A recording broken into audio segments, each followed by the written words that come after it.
Nous sommes en 1902. Nous sommes à la fin du mois d'août. Il est à peu près 6 heures du soir. Et vous êtes tous chez la baronne Larignelle, donc qui habite dans le 7e arrondissement de Paris.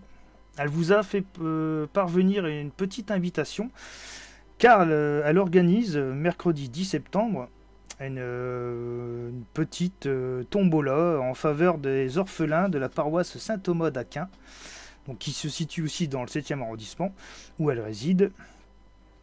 Et vous êtes dans son salon, tranquillement assis dans les canapés, en train de siroter une tisane ou quelque chose de plus fort pour d'autres, comme vous voulez, ou un café, quoi qu'est-ce.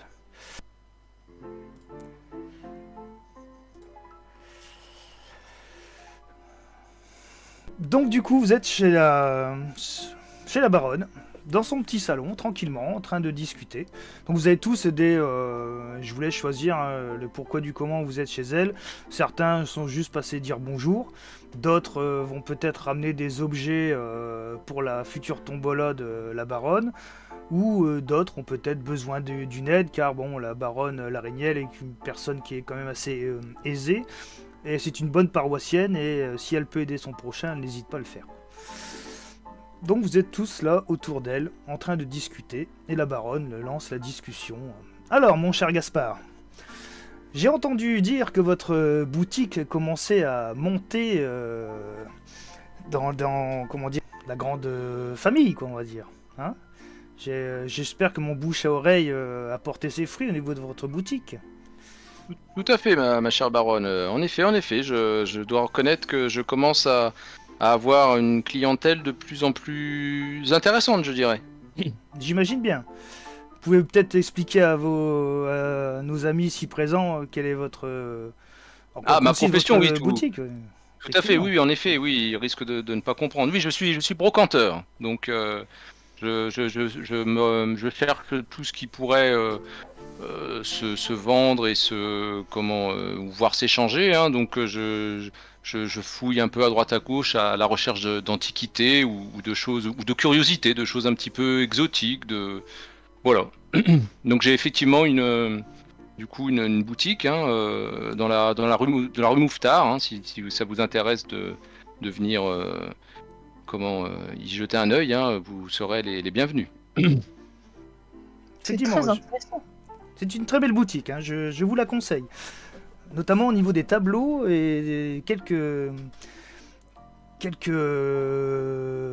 œuvres d'art qui sont très très très rares et très intéressantes. Vous avez de Tout à très fait, bon tout goût, à fait. mon cher Gaspard. Mais merci, très cher baronne. Et vous, Père Garboldi, comment allez-vous? Votre paroisse se porte bien? Est-ce que le dernier don que je vais faire à votre paroisse a été bien accueilli? Bonjour madame, très très bien, tout se passe très bien à la paroisse et je vous remercie énormément vos dons, vous savez que ça aide énormément nos fidèles et surtout les pauvres enfants et les moines franciscains, ça les aide énormément à vivre, à subvenir à leurs besoins et surtout de dédier leur vie à leur foi et à Dieu. Merci beaucoup madame. Écoutez, c'était avec plaisir. Hein, ce sera toujours... j'aime comment dire, aider tout ce qui est le monde de l'église, j'adore ça. Je prie pour vous tous les jours madame, je prie tous les jours pour vous. Et vous, mon cher Philémon, vos cours à la Sorbonne se passent-ils toujours bien? Vos élèves sont-ils assidus? Bien sûr, surtout votre fils, très cher. Je n'ai pu retrouver un excellent élève comme le vôtre, mais bon, il s'avère que... Oui, mon cher fils, effectivement. Il m'a toujours parlé en bien de vous. D'ailleurs, c'est comme ça que nous sommes devenus amis. Mais pareillement. Et j'ai vaqué en ce moment, je commence à apprendre une nouvelle pratique, la radiesthésie, vous connaissez? Absolument pas. Parlez-moi de ça, dis donc. C'est très intéressant, c'est une sorte de pendule que vous mettez au-dessus d'une planche. Et en fait, il peut vous indiquer toutes sortes de choses, quelle couleur mettre aujourd'hui, le temps qu'il fera, ou encore s'il y a des esprits autour de nous. Eh ben, écoutez, je serais ravi d'en voir une petite démonstration un de ces jours. Hein? Eh bien, je vous préparerai ça entre nous. Impeccable. Écoutez, j'attends ça avec impatience. Et vous, Lucien, mon cher Lucien, le plus grand pilote de ballon, toujours en train de faire voyager les gens, de les faire monter en l'air devant la tour Eiffel? Madame la baronne, effectivement, bonsoir messieurs, bonsoir tout le monde. Permettez-moi de vous dire que je vous trouve très élégante, madame la baronne. Oh, merci. Merci, Lucien. Arrêtez, vous allez me gêner. Non, quand même. Hein. Oui, écoutez, sinon, toujours militaire, hein, adjudant dans l'armée. De temps en temps, quand le temps le permet, on aime bien effectivement faire voyager quelques touristes ou quelques Parisiens devant la tour Eiffel en ballon, oui, effectivement. D'accord. Bon. Tout se passe bien. Oui, Pas impeccablement bien. Oui, pas merci d'accident, pas de problème. beaucoup. Rien du tout à signaler. Vous savez, quand c'est moi qui pilote, généralement, un accident ne va pas se produire. Ah, je vois que monsieur est modeste. En tout cas, je vous Effectivement, c'est mon conseille, deuxième prénom, Gaspard. je vous conseille un petit vol avec Lucien. C'est un aérostier de renom. Hein. Il a su me rassurer la première fois que je suis venu. Parce que monter dans un ballon, c'est pas toujours très rassurant. Mais il est très très compétent. Il est vrai que je vous ai senti un petit peu fébrile, madame la baronne, mais vous voyez, une fois qu'on a vu surtout Paris, c'est magnifique. Hein. Ah oui, c'est extraordinaire. Vous avez une vue de là-haut, mais incroyable. Franchement, je vous le conseille, mes amis, faites-le. Vous verrez, ça vaut le détour. Donc, Très bien, madame, je le ferai avec plaisir. Donc pendant que vous êtes en train... Oui, Je testerai aussi également. parfait. Eh bien, Bienvenue, pourquoi bien pas, entendu. je ne vois pas non plus d'inconvénient à aller vous voir un jour pour tester cette formidable invention. Donc Vous on serez voit bienvenus, ainsi tous comme cette... tous autant. Comment ça s'appelle cette tour Ah, je ne sais son nom d'un fou. Un constructeur fou. La tour Eiffel. Ah, la tour Eiffel. Oui, la tour Oui, Eiffel Monsieur Eiffel, oui. qui est Effectivement. devant, qui est au Champ de Mars, effectivement. C'est ça. C'est exactement à cet endroit-là, vous nous trouverez de toute façon, c'est à cet endroit-là qu'on fait les vols pour les touristes ou pour... Il a un C'est petit vraiment restaurant, très moche. un petit C'est vraiment restaurant très moche. au premier étage qui est exceptionnel. Je vous le conseille aussi. Bon, certes, les menus sont peut-être un peu chers, mais la nourriture est très bonne. Le service est impeccable. Pendant que En vous tout êtes cas, en madame train la de- baronne, vous êtes la bienvenue quand vous voulez pour refaire un tour de ballon avec grand plaisir. Bah écoutez, pourquoi pas. Pendant que vous êtes en train de discuter, vous entendez une voiture qui arrive devant le petit hôtel particulier de la baronne. Vous entendez la porte du hall qui s'ouvre, avec le majordome qui ouvre la porte du salon en annonçant Monsieur Rouméran. Vous voyez donc un homme rentrer. Donc un homme assez grand, un petit peu bedonnant, avec une belle moustache, un chapeau. Il enlève son chapeau en entrant dans la pièce. Et tout de suite, la baronne se lève de son siège et elle dit « Ah, mon bon Ambroise, je suis bien contente de vous voir.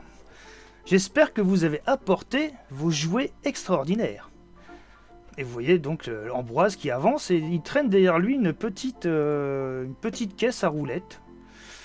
Donc il s'approche de vous. Il vous salue, messieurs. Enchanté. Monsieur, Ambroise Rouméran. Enchanté, monsieur Firmin Garboli. Enchanté de vous rencontrer, monsieur. Monsieur Lazaret. Enchanté. Oui, mes amis, je vous présente Ambroise Rouméran. C'est un marchand de jouets et vous allez voir, il fabrique des jouets, ils sont incroyables. C'est bien pour Vraiment ça que vous venez, Ambroise. Oui, oui, madame, oui, je viens apporter ma pierre à l'édifice. Hein, je viens vous ramener quelques jouets pour votre tombola qui aura lieu le 10 septembre. Donc, il vous montre la caisse. Hein, vous voyez, une petite caisse qui fait à peu près 50 sur 50 avec 4 roulettes. Une petite boîte rouge. Hein, Bah, allez-y, Roméran. Faites-moi montrer vos jouets que vous avez rapportés. Donc là, vous voyez, l'homme ouvre la boîte et vous sort un petit couple de danseurs qu'il pose sur le sol. Il enclenche un mécanisme et vous voyez le couple qui commence à virevolter, à danser, et vous avez vraiment l'impression de voir deux danseurs, un couple, avec des gestes fluides. Mais toi, Philémon, tu es surpris un petit peu sur tout ce qui est mécanique, machin et tout. Tu te dis, tiens donc, c'est bizarre. Vous avez vraiment l'impression que ces personnages sont des petits hommes en train de danser. Vous voyez, même les habits sont super bien faits, la couture est impeccable, le chapeau de la femme est extraordinaire. Et ils virevoltent comme ça entre vous, et vous avez même l'impression qu'ils vous évitent tout en dansant. Après, il enchaîne, il sort un deuxième personnage. C'est un petit homme qui tient un orgue de barbarie. Et il le positionne et il sort deux petits singes avec lui. Et il commence à actionner, pareil, un petit levier derrière le petit bonhomme avec son orgue. Et il commence à tourner la manivelle. Et vous voyez, les gestes sont hyper fluides aussi. Et vous avez comme l'impression que cet orgue sort de la musique. Et vous voyez le singe qui est à côté de lui, qui une fois actionné, commence à rythmer la musique avec ses petites cymbales. Et vous voyez le deuxième singe qui porte un petit chapeau et qui commence à enlever son chapeau, le tient en ses mains, et vous avez l'impression qu'il vient vers vous pour vous demander de l'argent. Et vous êtes là, vous regardez, les gestes sont d'une fluidité incroyable. Vous avez jamais vu ça de votre vie. Vous avez vu, messieurs? Je vous l'avais dit. Incroyable ces jouets, non? Ah oui, ma foi, vos jouets sont d'un réalisme, je dirais, quasiment surnaturel. D'où avez-vous trouvé des jouets pareils? Écoutez, en fait, c'est moi qui les fabrique. Ah oui, vous êtes doué. Avez-vous mis de la magie dans ces petits personnages? Non, juste quelques engrenages et quelques ressorts et voilà quoi, de la mécanique purement et simplement avec comment dire, avec un petit peu plus comme de l'horlogerie quoi, on va dire, hein. C'est le même principe, hein, mais oui, non, mais c'est moi qui les fabrique. En fait, je suis assez fier de fabriquer ces jouets. J'ai commencé à les fabriquer spécialement au début, c'était pour ma fille. Car ma fille, malheureusement, atteinte d'une maladie qui l'a rendue paralysée. Donc elle est en fauteuil roulant. Donc j'essaye de la distraire comme je peux. Quand il vous dit ça, vous m'envoyez désolé. Quand il parle de sa fille, vous voyez son visage s'attriste tout de suite. Et donc c'est pour ça, je pourrais pas non plus rester trop longtemps, Madame la Baronne, j'en suis désolé. Mais ma petite Anna est restée toute seule à l'arrière-boutique et je voudrais pas qu'elle se sente délaissée. Donc j'essaierai de la faire court quand même. Y a pas de souci, Monsieur Ambroise. En tout cas, c'est quand même bien gentil de nous avoir ramené ces jouets pour ma future tombola. Je pense qu'ils vont faire fureur. Bravo, Monsieur Ambroise, hein, vous êtes extrêmement doué. Merci. Oui, j'en merci. reste vraiment. Bravo, Monsieur Ambroise, j'avais de tas de jouets. Mais utilisez-vous le phénomène d'aimant pour faire. Utilisez-vous les aimants pour faire déplacer ces personnages? Non, c'est des petits engrenages, des petits roulements à billes et une petite spécialité que j'ai découvert. Bon, c'est pour ça que les jouets sont un petit peu plus chers que les autres, car il y a quelques fils d'or en fait à l'intérieur, qui permettent justement à être plus résistants et avoir une fluidité dans les gestes. C'est une petite trouvaille que j'ai faite. Intéressant. Petite boutique ou pas, Monsieur Ambroise? Pourrais-je un jour venir à votre cabinet des merveilles afin de voir comment vous les montez? Ah bah écoutez, ma boutique est ouverte hein, du lundi au vendredi. Elle se trouve 1 rue Amélie, dans le 7e arrondissement, pas très loin de chez Madame la Baronne. Donc c'est noté. Je vous remercie. Écoutez, c'est moi qui vous remercie. Puis bon, le temps continue un petit peu à passer, puis la fin d'après-midi s'approchant, début de soirée, Ambroise dit à la baronne Baronne, je vais rentrer, hein, je veux pas rester trop longtemps. Ma petite Anna m'attend. Voilà, bah écoutez, j'étais ravi, messieurs, de faire votre connaissance, et puis je vous attendrai donc à la boutique, hein, vous pouvez venir, il n'y a pas de souci. Donc il vous salue. Plaisir pour nous. Il vous salue, puis laisse sa caisse à jouer, et puis repart tranquillement. Vous voyez que vous entendez le majordome, et la baronne se lève et se met à la fenêtre pour regarder ce Rouméran, et puis vous voyez que vous entendez d'un seul coup un énorme coup de klaxon, avec un grand dérapage, un grand coup de frein derrière. La baronne fait « Oh mon Dieu !» Et Que se Rouméran passe-t-il? vient de se faire percuter par un véhicule. Il est passé Oh là là. par-dessus. Et la baronne, vous voyez la baronne qui a vu cet accident, vous voyez qu'elle commence à trembler et vous voyez que ses jambes se ramollissent, elle se retient à la Madame, cheminée. vous semblez défaillir, ça- Madame la baronne. Que se passe-t-il? Elle se retient à la cheminée. Madame, Vite, tenez-vous vite. sur mon Nous épaule. nous dépêchons d'arriver, madame. Vite, allons dehors, vite, il faut secourir. Rouméran vient de se faire renverser par une D'accord, très voiture, bien, c'est madame, tragique. très bien. Comment? Quelle horreur! Vite, allons voir! Allons voir. Vous sortez en courant, la baronne vous suit. Vite. C'est horrible. C'est horrible. Donc vous arrivez, vous ouvrez la porte de chez la baronne et vous voyez effectivement cette scène. Oh mon Dieu, non, Dieu! ce n'est pas possible. Quelle horreur! Donc quand vous sortez, Madame la vous baronne. voyez effectivement Rouméran Ne regardez pas cette scène, ne regardez pas. qui est allongé sur le sol, avec du sang qui lui sort de l'oreille. De l'autre côté, vous voyez la voiture qui a percuté donc Rouméran. Et vous voyez que le conducteur est à l'intérieur, il est pétrifié sur place. La baronne fait, elle est dans tous ses états. Que faites-vous? Moi, je reste avec la baronne. De peur. Je reste avec la baronne et je parle à la baronne en disant ça va aller, vous inquiétez pas, calmez-vous. Je vais voir Monsieur Rouméran et voir s'il a un pouls ou quelque chose qui bouge ou quelque chose comme ça. Et moi, je m'approche de la diligence là qui l'a percuté pour essayer de savoir ce qui s'est passé. Je lui dis mais que s'est-il passé? Enfin parce que et notamment la personne qui a l'air d'être un peu retournée là. Ok. Donc quand tu t'approches donc du véhicule, hein, c'est pas une calèche, c'est un véhicule motorisé. Ok, ouais. Et tu vois le pilote, le conducteur en fait, qui est au volant. Et quand tu lui parles, il tourne la tête et te regarde et tu vois qu'il tremble, hein, les mains toutes tremblantes. Il fait je sais pas, je l'ai pas vu. Au moment donné que j'ai retourné la tête, j'ai vu cet homme en plein milieu de la route. J'ai pas eu le temps de freiner. Et voilà. Et tu vois que le mec est complètement en panique. Il sait pas, pour lui, il va aller en prison. Il sait pas, il l'a tué. Tu vois qu'il était tellement terrorisé.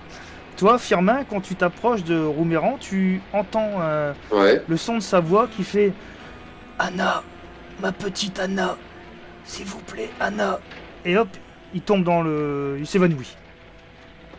Que faites-vous? Il s'évanouit seulement. Il a un pouls, il est encore en vie. Oui, tu tâtes son pouls, il est toujours vivant, mais il est évanoui. Très bien, bah, Tu vois je suis en train de que- commencer à gueuler dans la rue. Ouais. Tu vois qu'il y a du sang Oh. en fait, il y a du sang qui coule un petit peu de son oreille et au niveau de la tête, tu vois qu'il y a une petite trace de sang une petite flaque de sang qui commence à se former sur les pavés, quoi.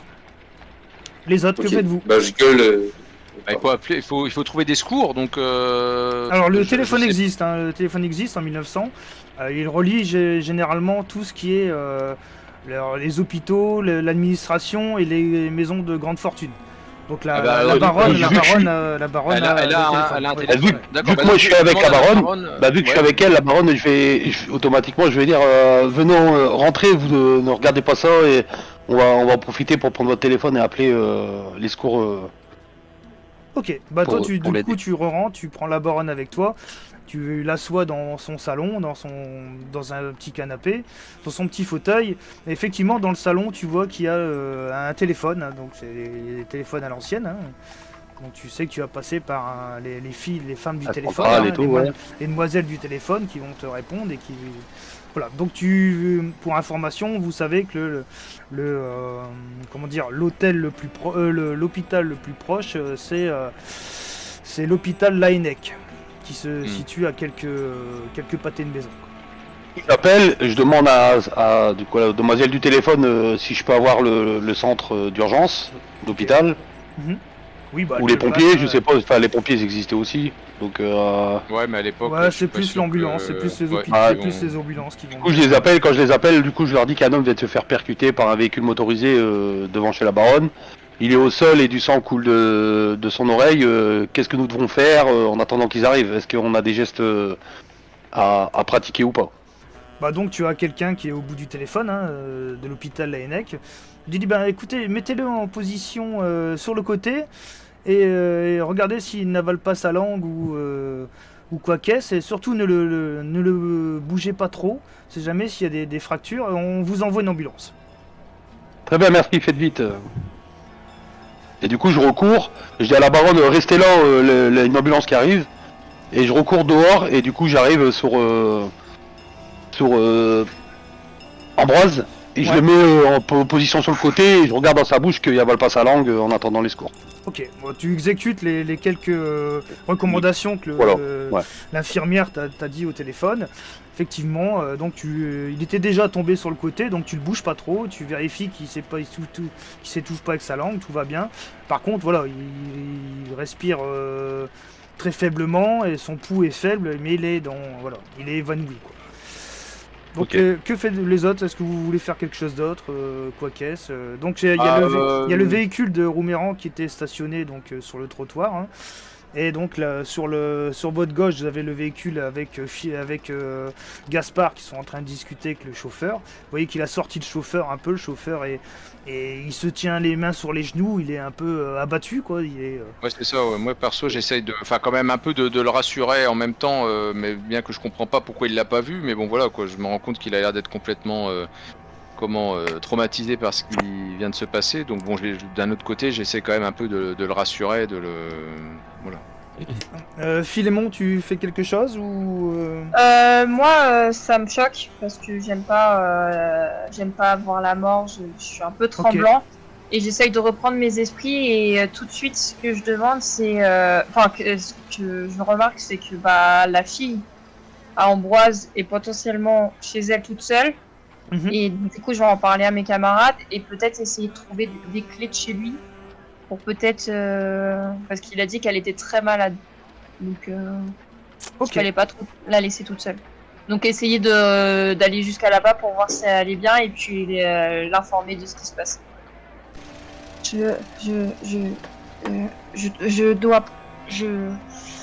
Excusez-moi. Est-ce que il y aurait les clés de Monsieur Ambroise dans ses poches ou quelque chose? Sa fille doit attendre et s'il se passait quelque chose, il faut que quelqu'un la prévienne.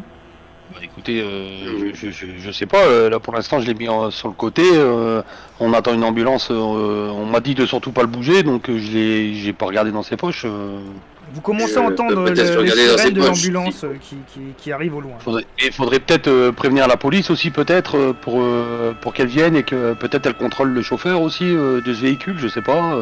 Est-ce qu'il est alcoolisé, le chauffeur? Non, il ne semble pas alcoolisé. Moi, j'entends quand même. Je Il suis pas est- très très loin. Oui, il est juste sur le la côté, scène est mais très proche, hein. Vous pouvez vous parler, Ouais. pas de souci. Voilà, ouais. Donc, je ne pense pas. Je n'ai pas l'impression qu'il soit alcoolisé. Il est traumatisé par la situation. Il l'a pas vu, mais bon, comme c'est un véhicule en plus nouveau, on va dire. Donc, je sais pas s'il savait par contre bien le maîtriser son véhicule, mais voilà quoi. Les sirènes, remarqué bien que le nom, hein. se rapprochent de plus en plus. Et croyez-vous pas qu'il faut appeler la police quand même dans un monsieur Gaspard? Bah, c'est vrai que si on pouvait effectivement avoir l'avis de la police, pourquoi pas, ça reste quand même un homicide, donc effectivement, s'il y a moyen de joindre la police par téléphone, puisque vous avez déjà réussi à avoir l'hôpital, peut-être que ce serait intéressant qu'ils constatent quand même les faits, quoi. L'ambulance Oui, arrive sur oui. les lieux. Vous voyez la petite voiture d'ambulance qui arrive, une petite camionnette, hein, vraiment les toutes premières camionnettes, hein, et elle se gare et vous voyez 3 ambulanciers, donc 2 à l'arrière et 1 avec le chauffeur. Et le chauffeur. Ah, moi je fais des grands signes du coup pour montrer que c'est ici quoi.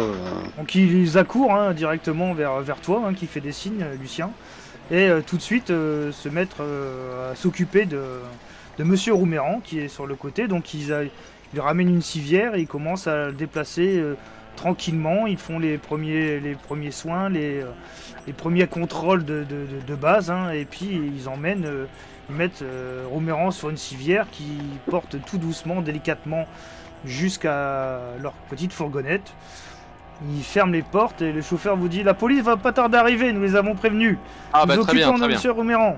Bah nous allons les attendre, monsieur. alors. Et Parfait. vous Très voyez, bien. elles font demi-tour difficilement et puis elles repartent dans le sens par lequel. Mais c'est bien des ambulanciers, quoi. Ils sont vraiment. Oui, oui, Ça se voit que c'est des oui, ambulanciers. c'est les ambulanciers. Oui, oui, c'est Et moi, vraiment le. moi, du coup, là, je vais voir le gars qui l'a écrasé, entre guillemets, qui l'a percuté en voiture, et j'arrive à côté de sa fenêtre.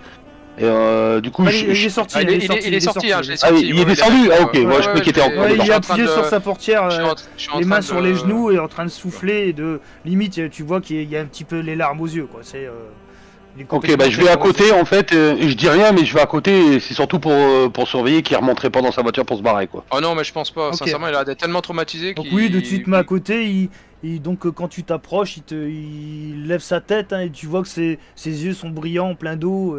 Il fait pourquoi? Mais je voulais pas faire ça, je voulais pas. Et tu vois qu'il est complètement paniqué quoi. Ouais, monsieur, vous inquiétez pas, la police va arriver, et c'est leur boulot. Philémon, tu et Firmin, vous faites quoi du coup? Du coup, moi, je demande au gars ce qui s'est passé, pourquoi, enfin, s'il a perdu le contrôle, enfin, ce qui s'est passé, quoi. Et je m'attarde quand même à dire, il faut vraiment qu'on aille voir la fille parce que s'il se passe quelque chose après.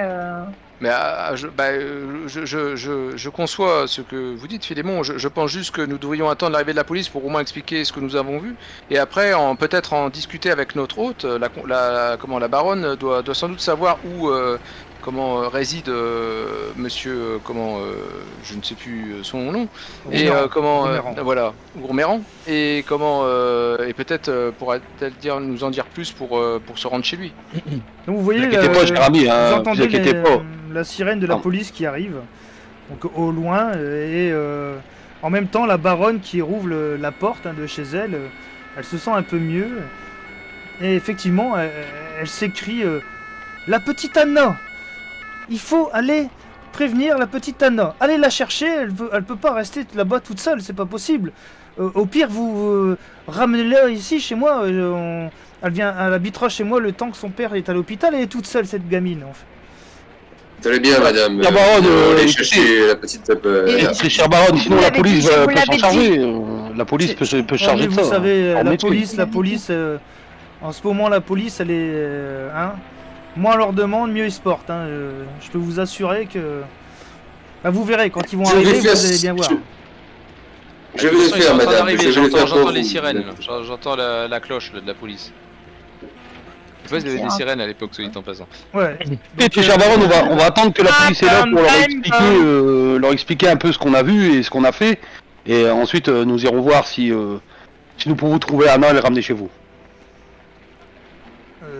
Oui, mais le temps presse. Hein, il fait bientôt Je- noir. je vais y aller. Je vais y aller, madame. Donc je la serai police. d'aucune utilité. La police arrive, et bon, elle commence à arriver. Bonjour messieurs, que se passe-t-il? Qu'est-ce qui s'est passé? Donc elle regarde l'homme à la voiture. Cet homme s'est fait agresser? Qu'est-ce qui se passe? On nous a parlé d'un accident. Non, nous avons été témoins d'un accident, effectivement.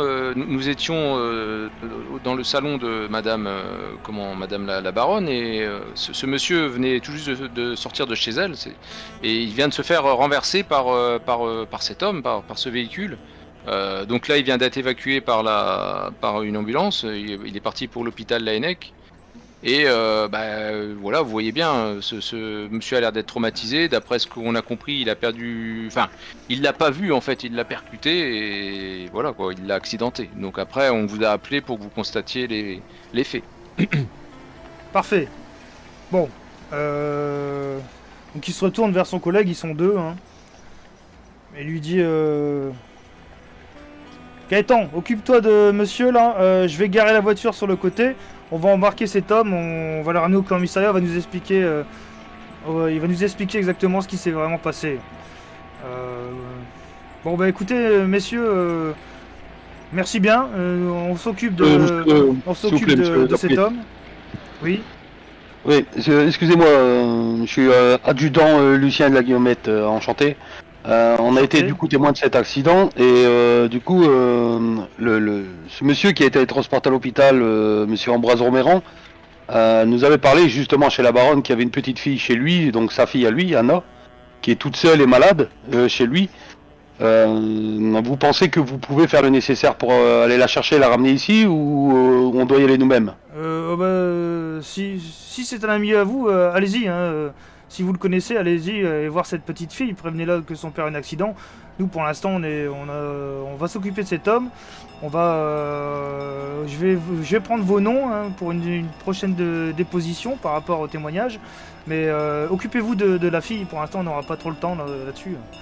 Vous voyez qu'il vous demande vos noms à chacun, donc il note sur un papier avec votre adresse, au cas où s'ils ont besoin d'informations supplémentaires. Et vous voyez que le garde, le policier qui s'occupe de l'homme lui parle. Bon, il me note pas, hein, l'autre garde la voiture sur le côté. Il le ramène dans la voiture et puis vous voyez qu'ils repartent avec la sirène et ils s'en vont. Bon, Que bah, fait- très bien. que faites-vous Dans ce cas-là, filons chez ce monsieur Rouméran là pour récupérer sa fille, puisque Du coup, je baronne retourne est vers la prête baronne. à l'héberger. Donc, On retourne voir la baronne, on dit bon nous allons pas. Enfin, je pense que les amis avec nous, là, Gaspard, Philémon et Firmin, on va partir à 4 pour aller chercher la petite fille et vous la ramener, madame la baronne. Oui, mais comme Rouméran était chez nous, je pense que sa boutique est fermée à clé. Regardez peut-être dans sa voiture s'il n'y a pas les clés ou. J'espère qu'il les avait pas dans sa veste. on va bien. Effectivement, on va chercher dans sa voiture. Mais dites, c'est où précisément d'ailleurs son lieu de Il nous vie? l'avait dit. Un rue Amélie dans le 7ème. Exactement. rue Amélie. Tout à fait, Et Lucien. par rapport ça. à ici, parce que moi je connais pas très bien le quartier, c'est loin d'ici de votre. C'est à un quart d'heure de marche. D'accord, très bien, très bien. Bon bah allons fouiller dans son véhicule, voir Oui, si si on trouve pas les clés, vous inquiétez pas, on ouvrira la porte d'une façon ou d'une autre. C'est pas un problème, madame la baronne. Ok, donc Philémon vers la voiture, commence à fouiller un peu, regarde dans la boîte à gants et trouve un jeu de clés qui est marqué 1 rue Amélie dessus. Donc très il y a bien. la clé de la boutique de monsieur Roméran. Eh bien, hâtons-nous et allons-y. Ok, donc Ah oui, arrêtez. c'est le début de soirée, hein, il est à peu près... il commence à être 20h, donc on est fin août, la nuit commence à retomber petit à petit, les jours sont de plus en plus courts. Et donc vous marchez à travers les rues du 7e Les clés de sa arrondissement. voiture, ils ont pris les clés de sa voiture à celui qui est parti, là, qui était arrêté. Oui. Ok. Donc du coup vous marchez en direction de l'adresse. Hein, donc la baronne vous explique un peu le chemin à suivre hein, pour arriver jusque là-bas. Et vous arrivez donc au niveau de cette petite boutique. Vous voyez la boutique, un petit magasin qui fait l'angle d'une rue, de la rue Grenelle et de la rue Amélie. Vous voyez que c'est un magasin, une façade rouge avec 2 larges grandes vitrines de chaque côté de l'angle de la rue. Sur cette vitrine, vous voyez diverses jouets mécaniques hein, que vous avez déjà pu voir quand Rouméran Dans vous le a salon. montré au niveau du salon. Vous voyez aussi donc des trains électriques, donc des personnages motorisés. Vous voyez aussi une grande maison de poupées avec une petite étiquette dessus, il est marqué réservé. Et quand vous approchez au niveau de la porte, vous voyez que la porte a été fracturée.